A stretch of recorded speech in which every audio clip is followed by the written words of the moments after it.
सुबह की पहली रोशनी और मेरा पहला काम रब को याद करना। इसी के साथ मैं मस्जिद की ओर चल देता हूँ और मस्जिद के दरवाज़े को देखकर ही दिल को एक अलग सुकून मिलता है। नमाज के बाद एक अजीब सी हल्काहट, जैसे दिल का बोझ उतर गया हो। घर आते ही सबसे पहला काम अपना दिन का प्लान करना। दिन तभी प्रोडक्टिव बनता है जब हम खुद को बताते हैं कि आज क्या करना है। टू डू लिस्ट के बाद कुरान से दिन की शुरुआत। 2 लफ्ज़ भी पढ़ लो ना तो लगता है अल्लाह ने दिन को बरकत से भर दिया है। जिस दिन की शुरुआत कुरान से होती है उस दिन का एंड हमेशा अच्छा से होता है। कुरान के बाद सबसे पहली क्लास CDP का होता है, क्योंकि तिलावत के बाद अब दिमाग फ्रेश होता है और फ्रेश दिमाग से सबसे पहले CDP की क्लास मैं करता हूँ। अब टाइम हो चुका है 8:43। हमारा फर्स्ट टास्क कंप्लीट हो चुका है एंड अब हम अपना सेकंड टास्क स्टार्ट करने जा रहे हैं। अपना CDP फर्स्ट हमें रेडी करना था, अब हमने उनको कंप्लीट कर लिया। थोड़ा सा लेट हुआ है कहीं ना कहीं। रीज़न ये है कि हमने मतलब पूरे चैप्टर को कंप्लीट कर दिया है, तो कुछ चीज़ें पेंडिंग था। मैंने सोचा कि चलो थोड़ा सा ज़्यादा समय लग जाएगा बट पूरे चैप्टर कंप्लीट हो जाएगा।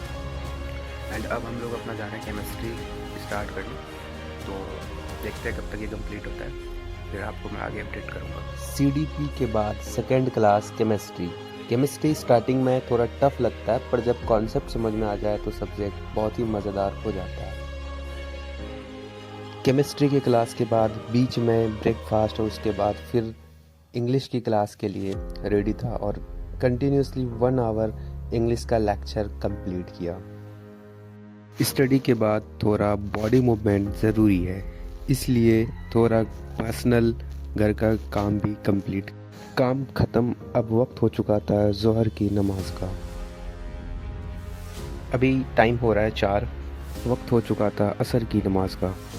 अभी हमने जस्ट असर की नमाज पढ़ के आए हैं और मैं आपको दिखाना चाहूँगा कि अब तक मेरा आज डे का मैंने जो सुबह जो चीज़ें प्लानिंग किया था 80% काम हो चुका है। अब ओनली 20% काम बचा है, बस थोड़ी सी चीज़ें बचा है जो कि मगरब के बाद वाला स्लॉट में वो भी मेरा काम पूरा हो जाएगा। मैं दिखाता हूँ कब तक मेरा क्या क्या चीज़ें कंप्लीट हो चुका है। कुरान, CDP, केमिस्ट्री, इंग्लिश, ये सारी चीज़ें मेरा अब मेरे पास ओनली ट्रेडिंग का जो मुझे प्रैक्टिस करना है, मुझे कुछ क्लासेस लगानी है, वो पेंडिंग है और उसको भी मैं मगरिब के बाद कंप्लीट कर लूँगा।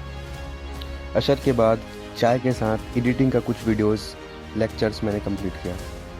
वक्त हो चुका था मगरिब का। अब यहाँ शुरू होता है सेकंड स्लॉट ट्रेडिंग का। मैंने अपना ट्रेडिंग का कंप्लीट कर लिया।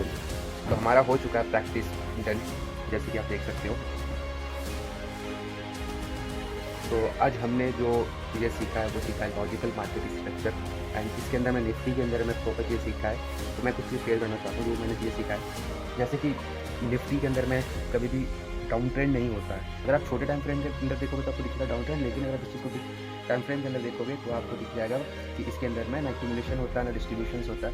ये एक कहीं ना कहीं अप ट्रेंड की ओर ही होता है। तो इसके अंदर मैं काफ़ी सारी चीज़ें सीखा, जैसे कि कितने टाइम के लिए डाउन ट्रेंड होती है और इसको डाउन ट्रेंड में जब जाता है ये मतलब थोड़ा बहुत नीचे साइडवेज जो होता है ये कितनी बार इसका फुल बैक देती है, अप ट्रेंड की ओर कितनी बार फुल बैक देती है। इन सारी चीज़ों को हमने सीखा है और उम्मीद करते हैं कि आपको ये वीडियोस पसंद आया होगा। तो आप मेरे साथ जुड़ सकते हो इस चैनल को सब्सक्राइब करके। मैं और भी सारी चीज़ जो भी चीज़ सीखूंगा मैं मुझे शेयर ज़रूर करूँगा आप सबसे। इस चैनल को सब्सक्राइब कर लो, बेल आइकन को प्रेस करो। मैं हर एक वीडियोज़ आपसे शेयर करूँगा जो चीज़ें मुझे बेनिफिट दे और आपको बेनिफिट दे, आप भी अपना सेल्फ इम्प्रूवमेंट कर सको, डिसिप्लिन में स्टडी, ट्रेडिंग, इस्लामिक रूटीन, सारी चीज़ों को मैनेज कर सको। Thank you so much. तो गाइज़ अभी हो चुका है 7:28, अगर आप देख सकते हो। तो ईशा की नमाज़ अदा करना है। ईशा के बाद डेविड गोगिंस मैंने 10 पॉइंट्स को रीड किया और इससे मुझे काफ़ी सारी चीज़ सीखने को। अब वक्त हो चुका था 10:14 और इसी के साथ मैंने अपना ब्लॉग का एंड किया। पूरे दिन मेरा बहुत ही प्रोडक्टिविटी रहा। मैंने जो भी चीज़ें जो भी सुबह मैंने गोल बनाया उन सारी टारगेट से मैंने कहा